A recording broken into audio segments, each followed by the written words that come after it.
Sa muli mga kababayan ko, ito po yung ating update dito sa Manila Bay Walk Dolomite Beach or sa Manila Bay. Ayan, makikita po natin yung mga MMD officers and Stero Rangers sa ngayon na tulong-tulong sa paglilinis upang maalis po ang mga basura at mga water lily or water hyacinth na sumampa rito sa may dalampasigan ng kasagsagan ng Bagyong Egay. Ayan, sa ngayon po, ayan, talagang kinakalaykay po nila kasi halos po yung yung pinaka ilalim ng buhangin or dolomite sand or dolomite pebbles, ayun, napailaliman po yung pinaka basura mga kababayan. Kaya siyempre kailangan po bago ilagay sa sako ay kailangan ganyan po ang gagawin nila. Talagang kakalaykayin mga kababayan para hindi po masama yung dolomite sand or dolomite pebbles sa mga basura na kanilang isasako mga kababayan. Ayan, kung mapapansin nyo po mga kababayan ko, no, yung kanilang mga nakolektang sako-sako na, ang dami na po. Ayan po. Tapos doon pa sa may dulo, atin po dito natatanaw na may mga pasampa sa dalampasigan muli, no, ng mga palutang-lutang na basura. Ayun po mga kababayan, no. Mamaya po pupuntahan po natin yan. Ayan. Sa ngayon po atin muna ipapakita yung ganap dito sa paglilinis ng mga MMD officers at Stero Rangers dito po sa Manila Bay Walk Dolomite Beach sa araw na ito mga kababayan. Ang dami po nila sa ngayon hanggang dun. Tsaka ang dami na rin po natin nakikita na sako-sako na naipon na po nila. Yan.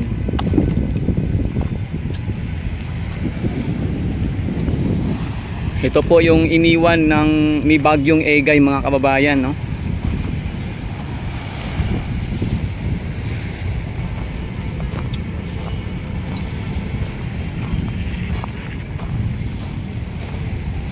Talagang ito yung naging epekto sa Dolomite Beach natin. Kung papansinin po natin yung pinaka dagat, ayan, meron pang inaanod papunta ng dalampasigan sa ngayon. Pero siyempre ito pong mga naglilinis dito ay nakaabang na rin po sila mga kababayan, no? Ayan, nakaabang na rin po sila dyan para kuhanin ang mga paanod na basura or water lily or water hyacinth sa araw na ito.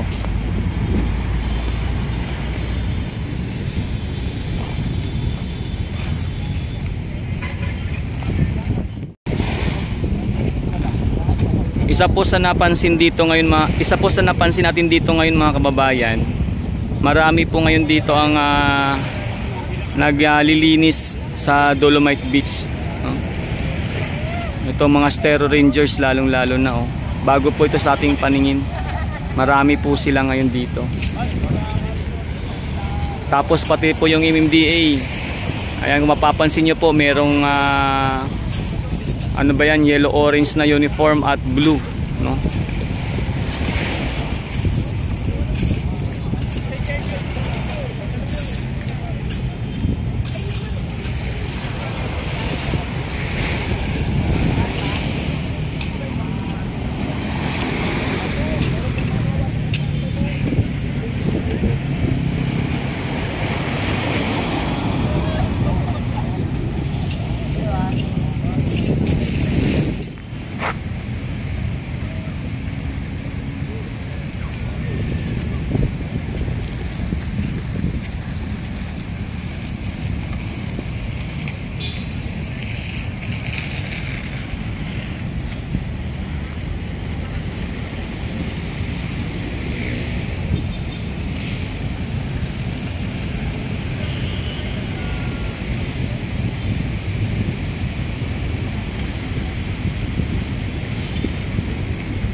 Ito po mga kababayan yung ating natatanaw kanina doon sa may pinaka dulong-dulo, no? Ayan po yung mga papunta na sa dalampasigan, itong mga inaanod na mga basura. Grabe. Ang dami rito.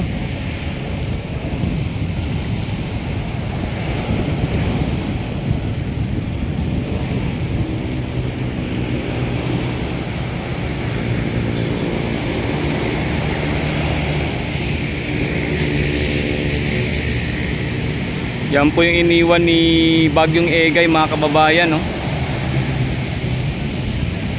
Papunta sa Dalampasigan yan.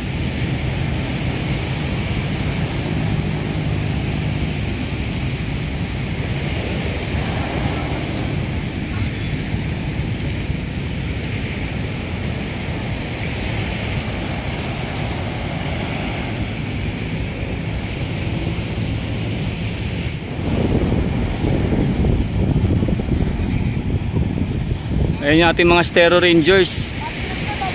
Hinahakot na po nila yung mga sako-sako na kanilang naipon sa ngayon.